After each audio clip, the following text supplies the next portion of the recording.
नमस्कार, प्रणाम। हम खेसारी लाल यादव सबके बोल चुके बोल लगत नहीं। और हमने के जीवन में पेड़ के का अहमियत भाई कोरोना कल बता देलस। हम सबके एक पेड़ जरूर लगावे के चाहिए।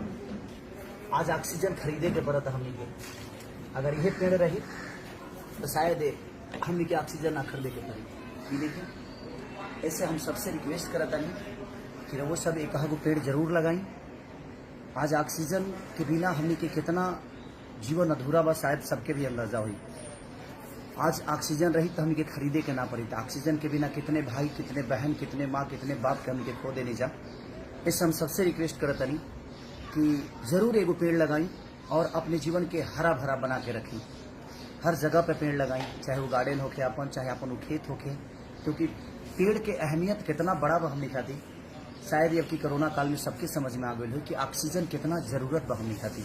तो प्लीज सबसे रिक्वेस्ट करता नहीं कि रहुआ सब एगो पेड़ जरूर लगाएं, जौना से रहुआ जीवन हरा भरा होके। अब पूरा जीवन रहुआ बाल बच्चा के, आगे वाला पीढ़ी के रहुआ ऑक्सीजन मिल सके। जय हिंद, जय भारत।